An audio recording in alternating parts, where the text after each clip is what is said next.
ఎందుకు అమ్మాయిలకి ఇంత ఇన్సెక్యూరిటీ ఉంది, ఎందుకు ఇంత భయపడుతున్నారు అంటున్నారు. సో ఎప్పుడు కానీ మన ఇంట్లో చూసుకుంటే మన ట్రెడిషనల్ ప్రకారం కానీ ఏదైనా మనకి ఎక్కువ సేఫ్టీ చెప్తారు. లైక్ నువ్వు ఇలానే కూర్చోవాలి, ఇలాంటి బట్టలే వేసుకోవాలి, ఇలానే చున్నీ వేసుకోవాలి, ఇలానే తిరగాలి, ఇక్కడికే పోవాలి, ఇంత మందితోనే ఉండాలి, ఇళ్ళని ఫ్రెండ్స్ అయి ఉండాలి. అదే అబ్బాయిలకు కూడా చెప్పొచ్చు, నువ్వు ఇలానే ఒక అమ్మాయిని చూడాలి. నీ చెల్లె అయినప్పుడు పక్క అమ్మ కూడా నీ చెల్లె అవుద్ది.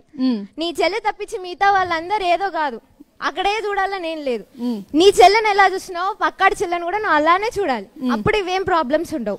One thing that parents educate చేయాలి వాళ్ళని, అప్పుడే ఇది మొత్తం కాదు 50% అన్నా సాల్వ్ అవుద్ది.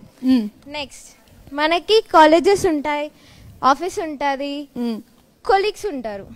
ఓకే పని చేస్తాం, ఎప్పుడు అందరు కలిసి ఓకే ఇతను అబ్బాయి నేను అమ్మాయి, నా లిమిట్స్ నాకు తెలుసు, ఆయన లిమిట్స్ ఆయనకు తెలుసు, అట్లా అనుకుని పని చేసినప్పుడే పని జరిగిద్ది.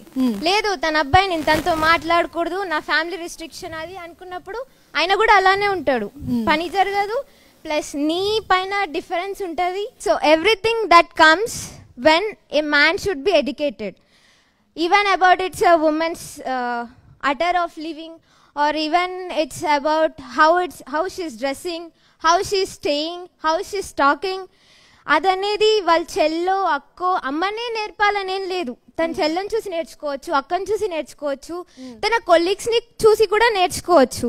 సో ఎప్పుడైనా అబ్బాయి అనే అతను నేర్చుకోవాలి, మనం కూడా నేర్పియాలి. నన్ను ఎట్లా చూస్తున్నావో ఆయమని కూడా అలానే చూడాలి నువ్వు.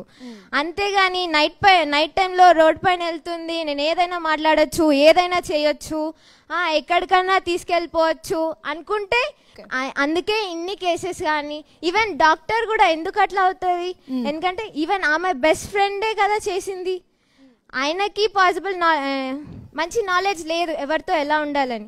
అదే మనం నేర్పిస్తే ఇంత ప్రాబ్లం ఉండదు కదా. అండ్ వన్ థింగ్, అది అమ్మాయిలకి నేర్పించేటప్పుడు అబ్బాయిలకి కూడా నేర్పించాలి. ఓన్లీ అమ్మాయిలకి నేర్పిస్తే అది డెవలప్మెంట్ అన్నారు, దాంతో ఏం చేంజ్ రాదు. ఓ గట్టిగా చెప్పింది, గుర్తుపెట్టుకోండి. ఎప్పుడైనా రెండు చేతులు కలిస్తేనే చప్పట్లు వస్తాయి. అమ్మాయికి నేర్పించినప్పుడు అబ్బాయికి కూడా నేర్పించాలి.